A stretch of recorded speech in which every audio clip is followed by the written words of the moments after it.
Well, this video is going to be an elaboration on some of the ideas that I've been thinking about since having read The Problem with Political Authority by Michael Huemer, which again I highly recommend as probably, if it's not the best book on libertarian political philosophy, it's really close. It's definitely on the same order of magnitude as, say, For a New Liberty or The Machinery of Freedom or any number of other books. Certainly not comprehensive, certainly not a sufficient thing. I think people should read an awful lot, but this is a great book. Now, the reason I want to talk about it is because I think that the continued use of the NAP as such a cornerstone for so many people in the libertarian movement, especially when they're arguing with others, attempting to advocate libertarianism, is detrimental, and it's also unnecessary. And I know that the NAP is pretty much as close to sacrosanct as you can get in the libertarian movement. Not everybody agrees with it. It's as important as liberals think Ayn Rand or Adam Smith is to libertarians, even though most libertarians aren't particularly interested in either of them. You know, liberals tend to think that you know, they're the Jesus of libertarianism. And if they weren't ignorant about libertarianism, they would know that what libertarians really do revere that heavily, many of them anyway, most I'd say, is the non-aggression principle, the NAP. Now, there's, please don't take this wrong. I like the NAP. I think it's a great principle. I think it's something to strive for, but I'm not sure, I'm not confident that we can assert that it is true in the metaphysical sense. And it's also unnecessary and counterproductive when it comes to trying to convince people who are not of a very select type. There's a very select type of person who places a high value on abstract thinking and you know, rigorous, consistent philosophical adherence. And for that 1% of the population, the NAP is a potentially very convincing argument. Most people do not respond to esoteric arguments that are based on really what's the word, not non-physical, but conceptual ideas. And the other thing is, it's just not necessary. Now, a lot of libertarians get real hung up on the fact that, you know, the NAP is internally consistent, and that somehow this gets conflated to it being quote unquote true. You know, it's correct because there's no contradictions in it. And that just means that it's logically consistent. That doesn't mean it's true. We can concoct all kinds of schemes, logical frameworks that are internally consistent, that don't violate their own logic or even some outside set of logics, and that doesn't mean that they're correct or that they're necessarily applicable to the real world. So I mean, that right there, I mean, any morality at all. I'm not coming out, I don't want to say I'm a moral nihilist. I think that you know, we need morality and we need ethics, and we need to, you know, think about what they should be. And the fact that humans react to those thoughts, the fact that they physically do relate to the non-physical things in their minds, is unbelievably significant and worthwhile. So I'm not saying that because rights, like another thing like similar to this, are rights. You know, rights I don't think exist as a physical property. You know, we can't get out the microscope and find the right in a person.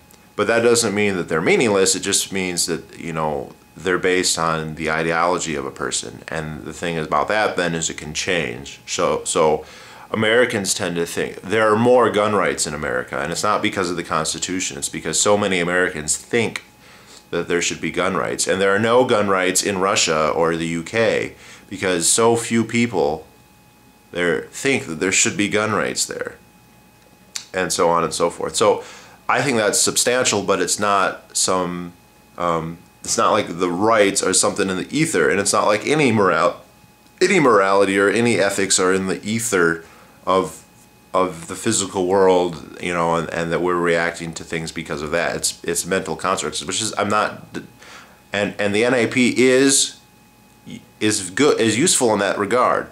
But here's the problem when you apply it to the real world. Nobody, including libertarians, consistently applies the NAP. You know, the NAP says you should never commit aggression. And when Michael Huemer gave his talk at PorcFest, you know, he would ask hypothetical scenarios. And, you know, he said, okay, this is a libertarian crowd, and so it's going to be skewed. It's going to be very atypical in how people respond. So he asked, well, I'll get to it in a second. But most people, and I would argue most libertarians, agree that it is okay to make rights violations or to violate the NAP, to put it another way, if the negative externalities of not doing so are great enough, or if the positive gains to be had from doing it are great enough. So if we were to concoct a hypothetical, if completely impossible scenario, or highly unlikely scenario, what if trespassing on one person's property, if we did not do that, then everyone on earth would die a horrible death. Granting that that is an absurd scenario, what would be the right thing to do in that case? Now, according to the NAP, it would be to not trespass and to allow everyone on earth to die, because, you know, you wouldn't be the agent doing the killing, so you wouldn't be guilty of violating the NAP in that regard, and you don't want to violate the NAP by doing the trespass or whatever other violation of the NAP the scenario concocts. And most people not only would not agree with that, but they would find that very alien and disconcerting, that you would say, I think everyone in the world should die or suffer some other major negative consequence, rather than violate this principle, the NAP. And you can say quite correctly that, okay, this is a lifeboat scenario that's way out there, and that's true. But then there are real world, plausible, actually occurring scenarios that the same principle applies. And the one that Huemer used, and the one I've heard before, is you're in the woods, maybe by yourself, maybe with a small group of people, going out camping, trouble befalls you, you run out of food, and basically you are starting to starve. You come across a cabin in the woods, maybe someone's summer cabin. They're not there, it's locked, and you can tell looking in the window that it has food in it. Now the NAP would say you can't trespass, you can't break in there, you're aggressing against the property of, you know, the person who lives there. And so strict adherence to the NAP, whereas starving to death is not a violation of the NAP.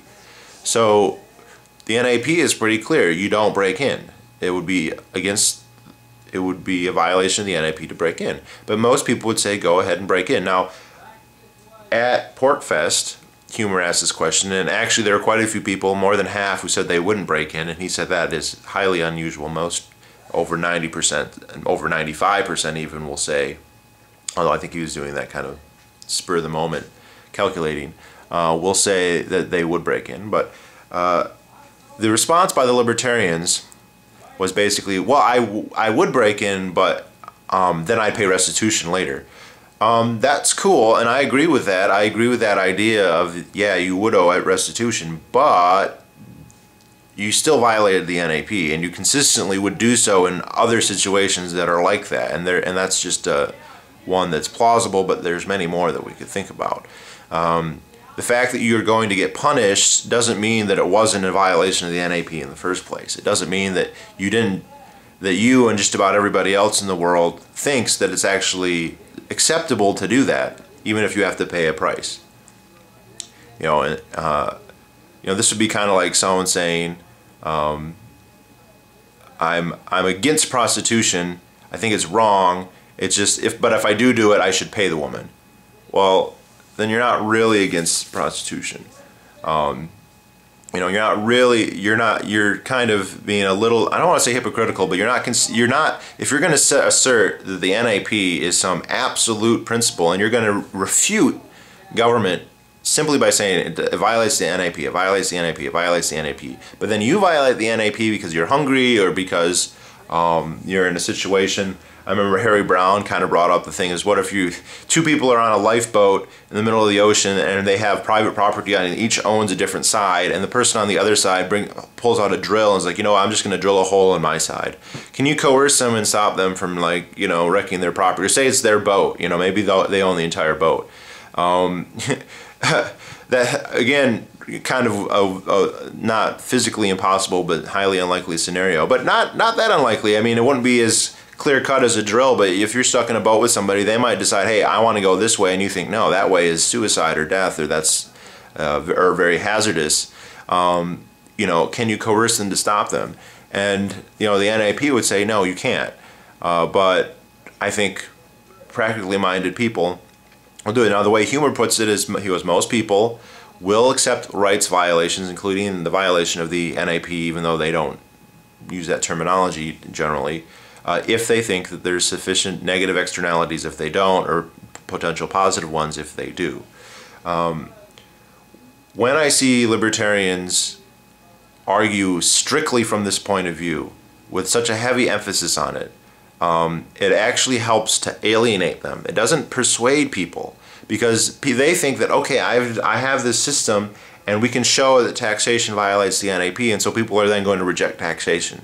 But what ends up happening is people don't accept the NAP, and neither do a lot of libertarians, and the way they look at it is, okay, the only way libertarianism makes sense is if we accept this very esoteric political philosophy that I don't believe in, and that actually I consider to be atrocious. At least, I mean, most people are going to say, yeah, it's a good idea, but if it means some catastrophic negative thing happening rather than violate that, then that is not a principle that I want to apply so readily. I don't want to be guided by it all the time, literally as a principle, because doing so could entail, you know, huge costs, huge negative costs, and so your insistence, if this is what you do, if you insist on relying on the NAP, it looks like someone says, look, libertarianism only makes sense as if you accept this dubious mental moral construct, the NAP, and most people don't, so I'm not. And then the other thing is, if you refuse to concede that, yeah, the NAP doesn't always apply, you know, like, so the kind of the reductio ad absurdum that they're going to illustrate is the first example I use. You say, I'm not going to violate the NAP, I'm not going to violate the NAP, and then they say, all right, yeah, so what if the Earth gets destroyed and the only way to do it is to perform some rights violation on one person or a few people, you know, some order of magnitude fewer people or whatever, not a big rights violation. And you say, no, I still won't violate the NAP.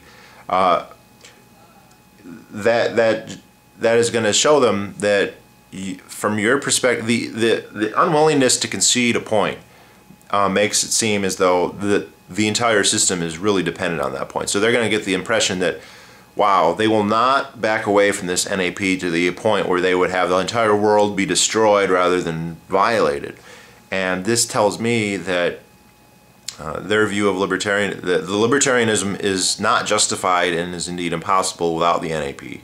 And I don't believe in the NAP, so hence libertarianism is not justifiable or a good idea, because apparently the only way it makes any sense is with this NAP, and this NAP seems like more or less something that we can't institute as a practical policy for everyone to live by.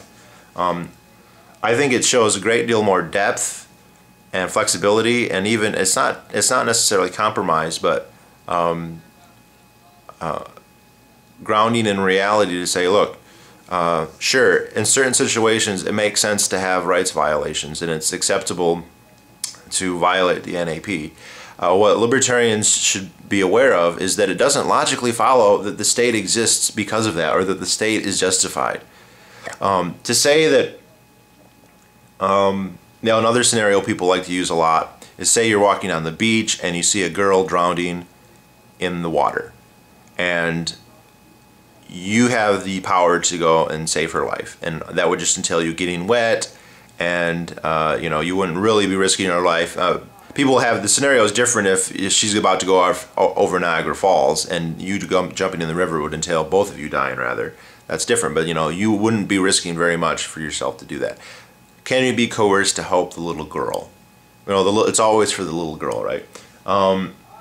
Most people think yes, and I think that's kind of debatable, but I would be willing to concede that as this point of argument, and then say, okay, how does that justify the state? Because almost nothing that the state is taxing us for is to quote-unquote help the little girl. Very few of the people who receive welfare from the government are at the point of drowning as the little girl was. And the effect of its welfare programs is actually to do more harm than good. So you're going to drown more little girls in the process than you're going to save. And in addition to killing some of the people you're going to enforce rescuing. And most of what the government does isn't welfare anyway. Most of it's killing and having hiring people who are going to have a full-time job to be the coercers, to say that, so even accepting, and we can do this on any of these analogies, the state is never justified, not as it practically exists, and not only that, not as it ever has existed.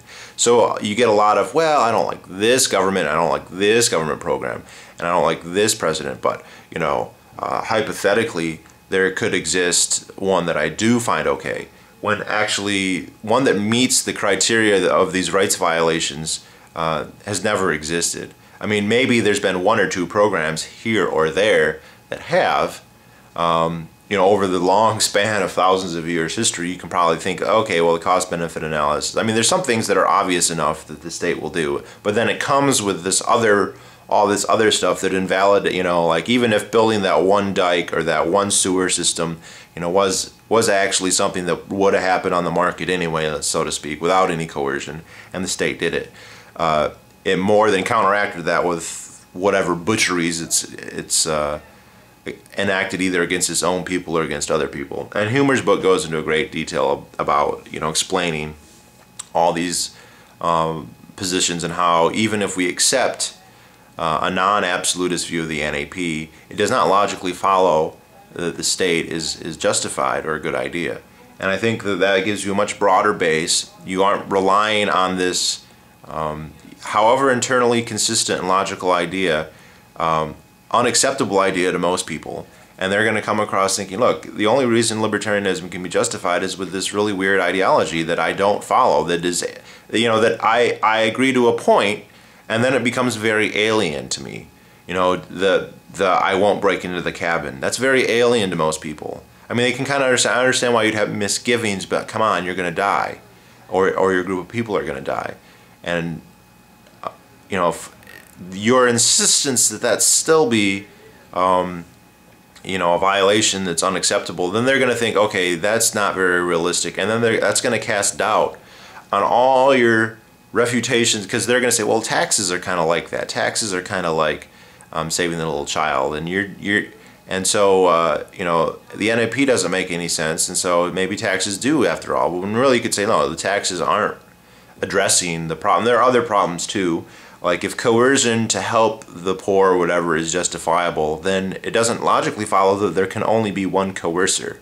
So if the state's saying, well, we have a legitimate right to coerce you because we have to help, minorities or whatever, or poor people. All right, well then there's still poor people out there right now, so I should be able to go around and start coercing people for the same ends.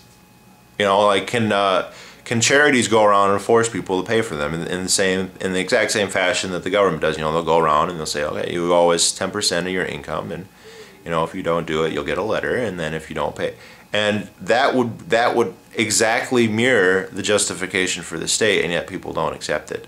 It's a major hypocrisy.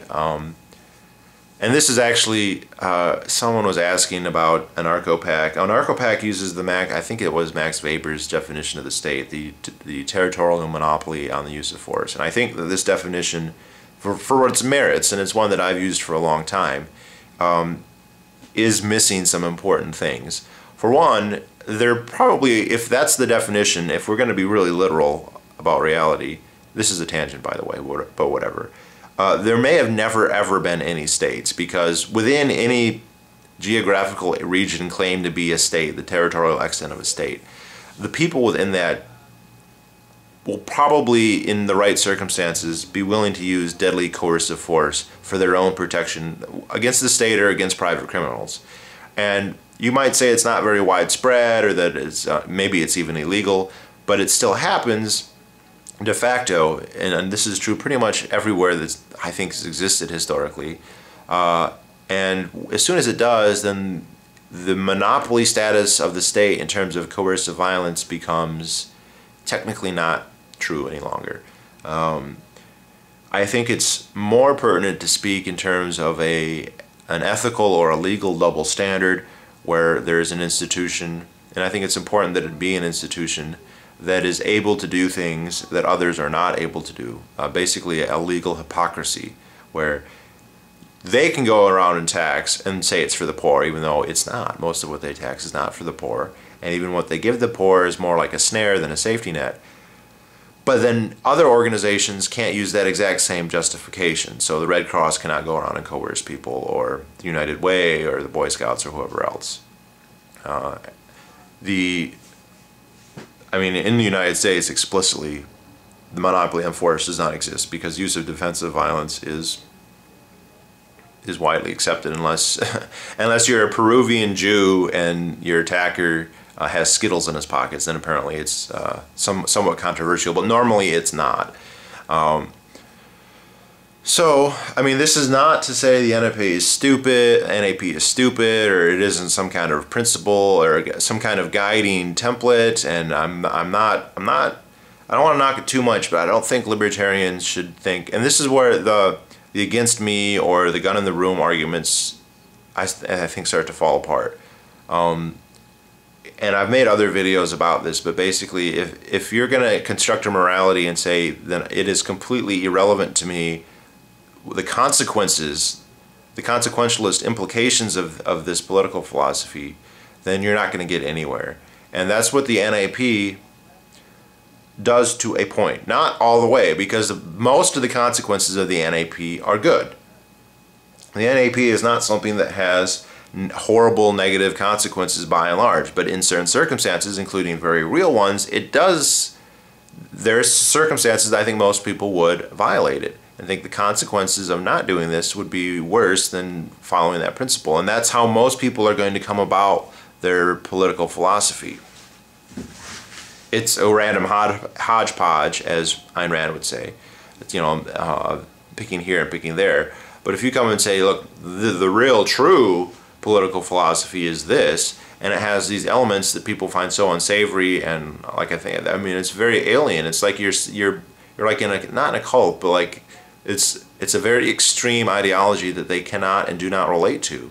And so they're going to say, look, I mean, yeah, to a point it sounds good, but then it just goes too far when you're talking about that. We can't, as beautiful as these constructions could be logically in our minds, if their consequences have to be how you judge a moral philosophy. You know, you could come up with a totally consistent one that says everyone should die, and that doesn't mean it's a good political philosophy. Now, NAP isn't that bad, but it has negative consequences in certain situations. Most people would agree, and I would as well. And so to just be unwilling to say, okay, well, I like the NAP, but okay, fine, let's grant.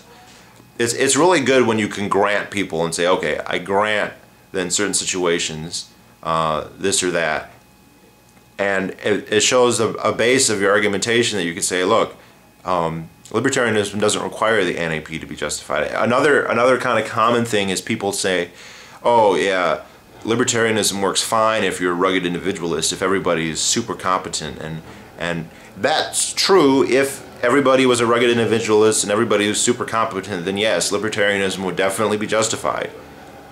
However, it doesn't require that everybody be a rugged individualist for libertarianism to be justified. You know, and so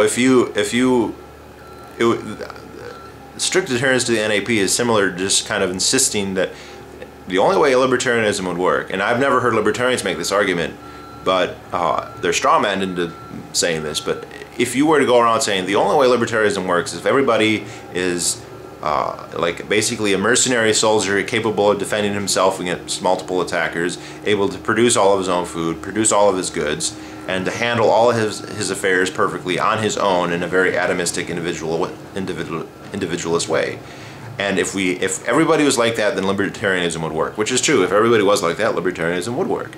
But if that's your basis for your argument, people are going to say, look, granted, some people are going to meet that standard, that libertarian Superman, rugged individualist, that iconic frontiersman, whatever part of the American psyche.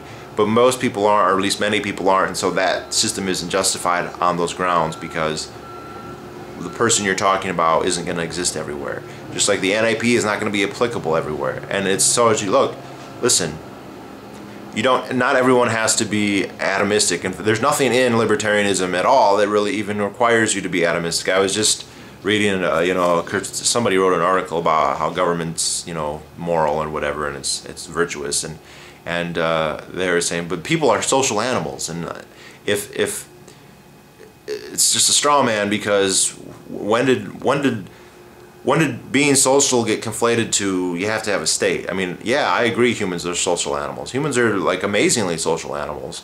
That doesn't justify a political philosophy that has social in the name. So that doesn't mean socialism is a good idea. We can concede, as we should, because it's true, that man is a social animal, even though in extreme cases man is capable of living without society. It's documented anthropologically that it can happen. It's actually extremely rare, but it can happen. But man is a social animal. But that doesn't logically follow then A, that we need socialism, or B, that we need a government at all. I mean, history has shown that it's not necessary to have governments. Now, it's a harder question to show what kind of society will or will not have a government, because the vast majority of the anarchist societies have been less civilized, although people have gone a little too far in the correlation between governments and civilization. But it's understandable that people would want that, and so you should be able to, address those fears. Like one eye showing. But to be able to say, look, we don't need to be rugged individualists. You can still have people who are dependent, who are poorly organized, who are dumb. And also to say and point out how, look, if there are people like that, how is the state exactly justified? Without assuming things like beneficence or omniscience or altruism on the part of government officials by virtue of what, elections, I don't know. I mean, you can rip apart the statist ideology on those terms all day long, and your refusal to do so, if that's indeed what you do, is going to be seen as a tacit weakness in your arguments, and it's an unnecessary concession. You don't need to do that. We can accept rights violations in certain cases. We can accept violations of the NAP and still arrive at anarcho-capitalism, and we can accept that we're not all rugged individualists and that we're social animals that crave and need social interaction, that we can't provide all of our goods. That one's doubly ridiculous, because almost all Austro-libertarians especially are big proponents of like the division of labor. It's some of the socialists are like, well, every little commune is going to control everything. We're going to have 100 workers and they're going to provide all their needs, and then you just laugh. I mean, we're going to vote. There won't be rational ignorance, because everything is going to be done at the factory level, and there'll only be like 20 or 100 people voting, and it's like, no, because where you're going to grow sugar there? No, you're going to have to get your sugar from Hispaniola or whatever, and whatever other goods you can't produce there. And then how are you going to vote on that? You're going to have to be voting on the production process of goods that you don't actually produce, and then you're going to be rationally ignorant, and then you're going to have people just throwing their votes around based on demagoguery because they can't understand. You can't understand. It's the I pencil times a million that the socialists don't understand. But that's because they ignore economics and are just striving for these kind of strange egalitarian goals. That's a different video. But yeah, I think that the NAP, I'm not saying the NAP is terrible and you should never ever use it. I think it's a principle to strive for, but I think it is not proven in some kind of scientific, factual way that this mental construct is necessarily a moral imperative when it comes to actual human action. And it's not necessary from the point of argumentation to assume that it is. And in fact, if you're unwilling or unable to argue outside of that box, and people are going to think, look, this philosophy has no, the only leg this philosophy has to stand on is this very dubious one. So, you know, I think humor is hitting the nail on the head. Again, I highly recommend his book, The Problem with Political Authority. This would fall in the category of a must-read, even though it's relatively expensive. Save up, you know, work a couple hours at Birdie. You work a couple hours at a fast food joint, you can afford to get it, and you'd be doing yourself a favor. So I'll talk to y'all later.